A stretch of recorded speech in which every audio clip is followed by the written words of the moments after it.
Rosenbloom, and Mrs. Freeman, Mr. Bailey and Mr. McCloskey, Mr. Speaker, I first of all want to express, I know on behalf of all of us, our great appreciation to Miss Clooney, Miss Remick, and Danny Thomas for coming from a far distance to help us tonight. I wish we could all just applaud them.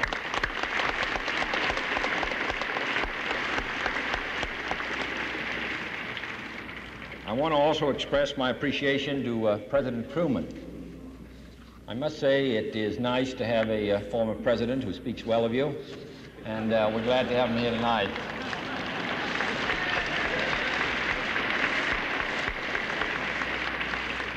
His only request has been, since I've been president, to get his piano up from the cellar, and we've done that.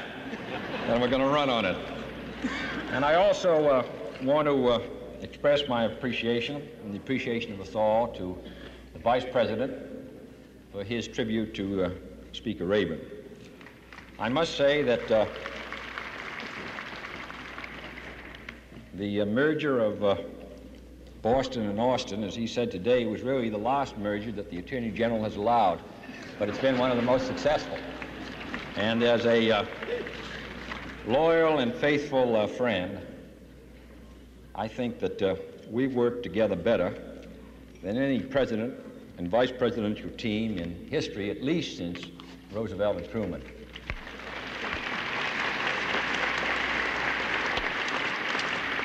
I spoke a year ago today to take the inaugural, and I'd like to paraphrase a couple of statements I made that day by saying that we observe tonight not a celebration of freedom, but a victory of party. For we are sworn to pay off the same party debt our forebears ran up nearly a year and 3 months ago. Our deficit will not be paid off in the next 100 days. Nor will it be paid off in the first 1,000 days, nor in the life of this administration, nor perhaps even in our lifetime on this planet, but let us begin.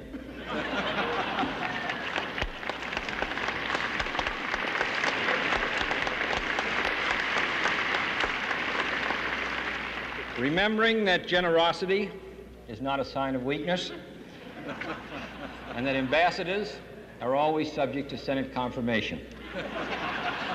For if the Democratic Party cannot be helped by the many who are poor, it cannot be saved by the few who are rich. So let us begin.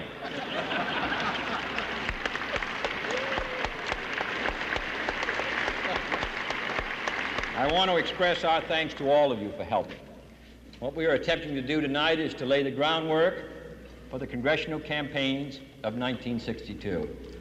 And we realize, I think all the members of the House and Senate, that history is not with us, that in this century, only in 1934, during the periods of the great preeminence of the Democratic Party, did the party in power ever win seats, let alone hold its own. But we believe in 1962 that the Democratic Party, both at home and abroad, is best fitted to lead this country, and therefore we start tonight on the campaigns of 1962.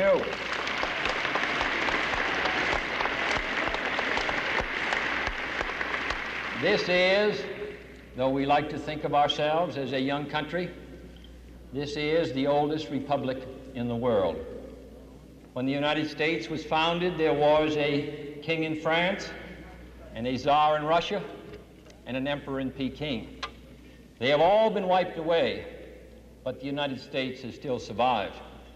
We are also members of the oldest political party on earth.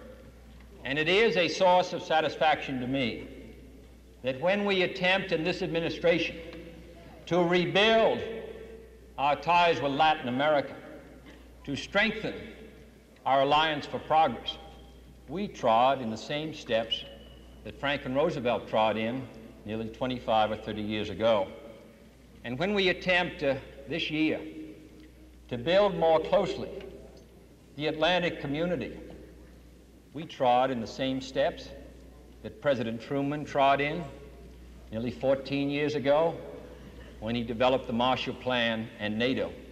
And when we stand with the United Nations against the desires of those who make themselves our adversaries and even our friends, we stand where Woodrow Wilson stood nearly 50 years ago.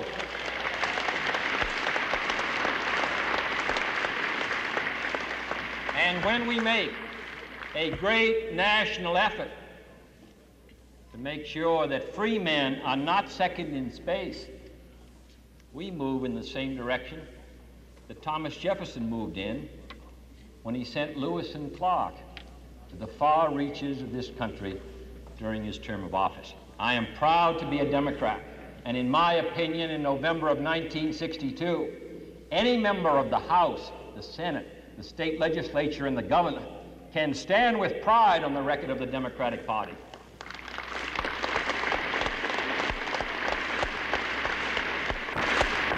To govern is to choose, and the people of the United States, I believe, in this vital year, when we are faced with the greatest hazards that we have faced in our long history, should be faced with a choice.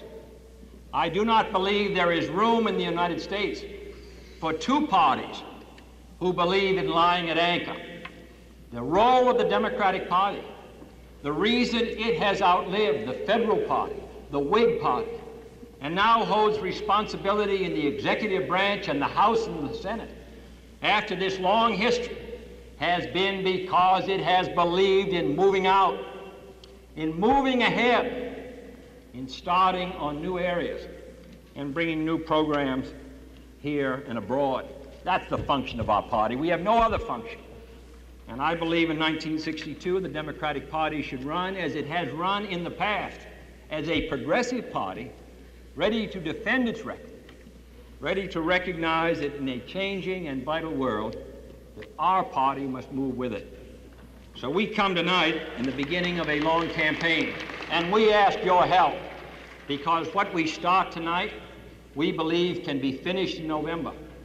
And I believe that the interests of this country will be served by our party as it has on so many vital occasions in the past.